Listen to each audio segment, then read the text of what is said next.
Welcome, dear listener. As the world outside slowly quiets and the stars begin to blanket the sky, it's time to let your thoughts drift gently through the mists of time. Find a comfortable place, take a slow, deep breath, and let it go. And once more, in and out. You are safe, you are warm, and now you are ready for a peaceful journey through history.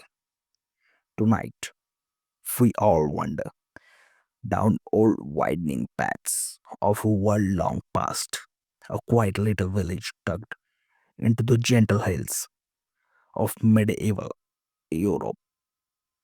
Here, the pace of life was slow, the days marked by the rising and setting of the sun,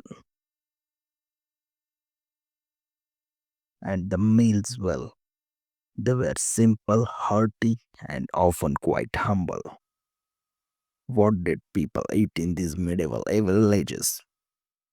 What smells drifted from the hearth at dusk?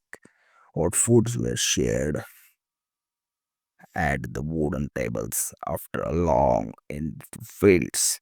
Close your eyes and take you there, step by step, meal by meal.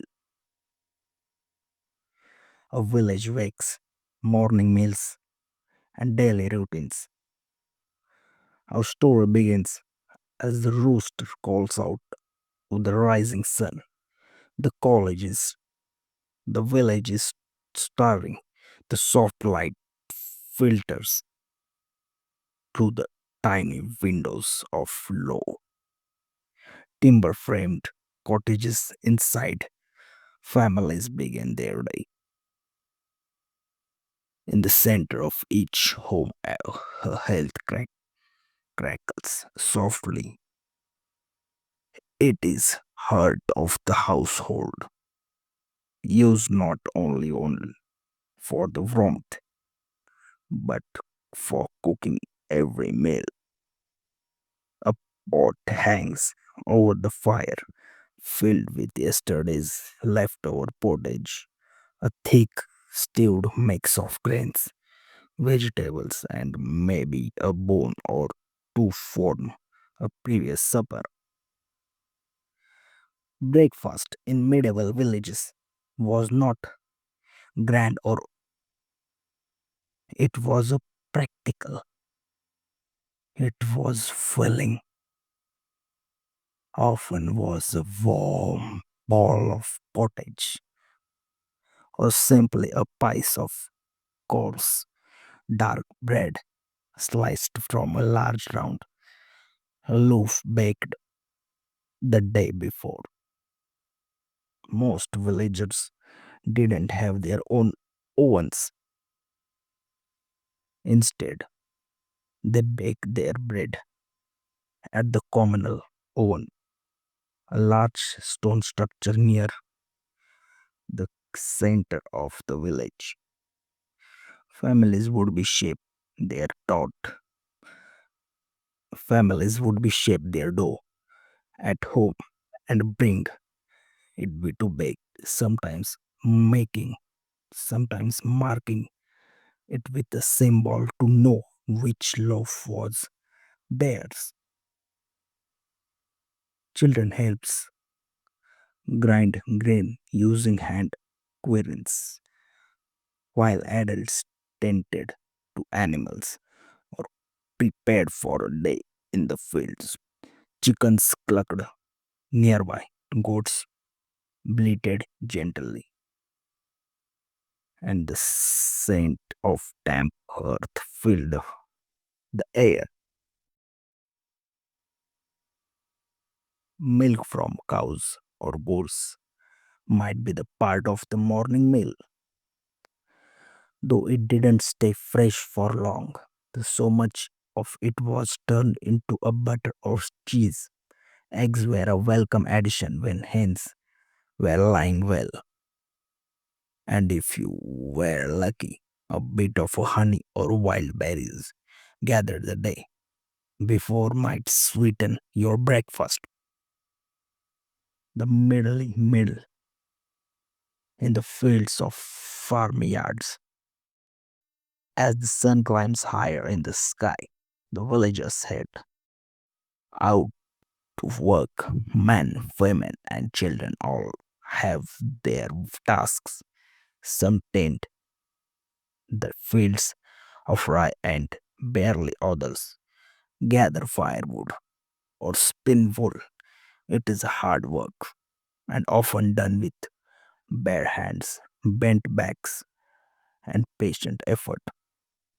When the sun is at its peak, it's time to break, not for feast, but a pause. Lunch, lunch or what we might call the middle meal, was taken outside near where one happened to be working. It was carried in small sacks or wooden balls. Usually it was more bread, perhaps with a bit of soft cheese, a boiled egg, sometimes pickled vegetables, or dried fish in salt. Villagers drank alive. Mm, not water for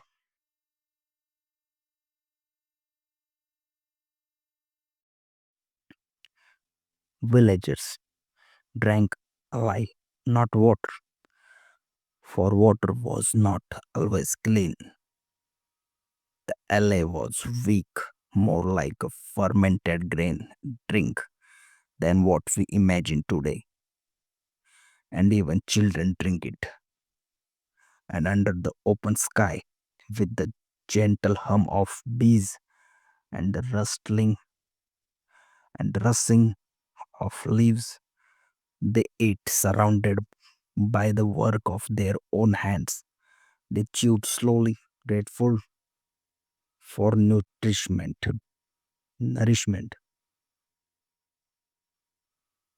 Evening meals, the hearth's glow. Evening was the most comforting time in the medieval villages. Work was done, shadows stretched long over the hills, and in every cottage the hearth once again came to life. Dinner or supper, as they called it, the main meal of the day. Families gathered close. Children chattered softly. Elders spoke slowly of weather seasons and stories passed down. Again, pottage was common. It might be flavored with onions, leeks, garlics, and herbs like a sage or parsley, grown in tiny garden plots outside the home. If harvest had been good, carrots, turnips, or beans might be added. If meat was available, a rare treat, it would be sweetened slowly, often from salted pork of the occasional chicken. Most meals were vegetarian, not by choice but by necessity. Meat was expensive.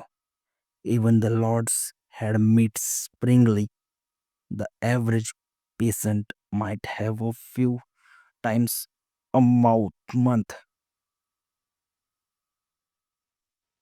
Sometimes they baked flat cakes made of oats or rye, cooked on stones near the fire. These were eaten hot with butter or dripping if it was saved from meat.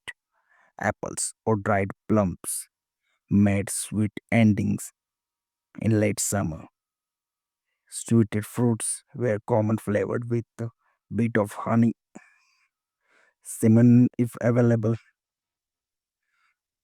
and as the fire crackled, the room grew warm and dim.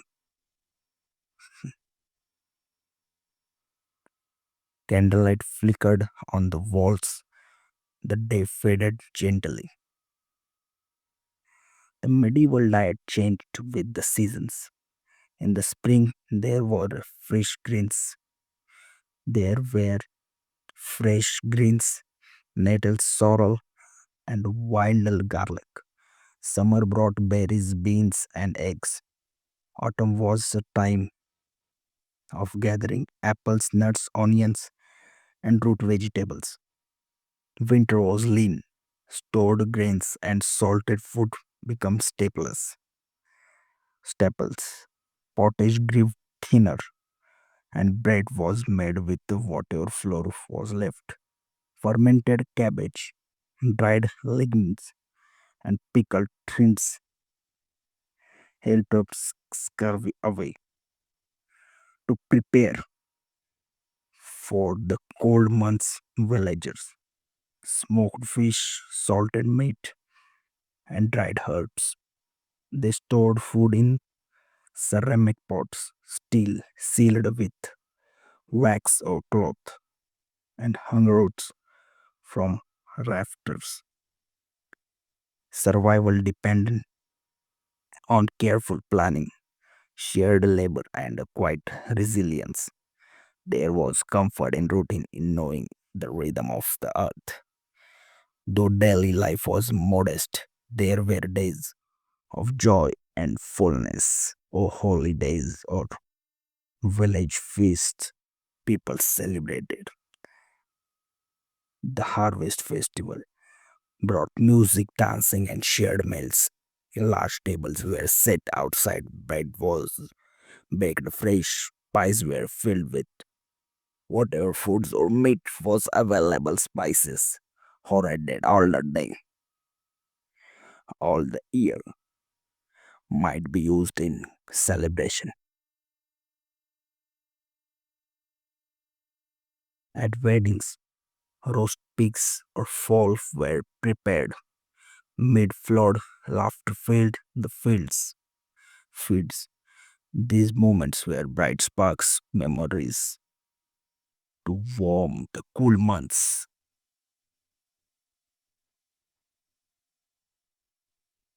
And now, dear listener, our journey gently ends. The fire burns low in the hearth of the cottage. Billets are full. Outside, the night settle across the hills like a blanket. The stars shimmer softly above the sleeping village. Your walk, the lanes sat in the fields, eaten by the firelight. Your taste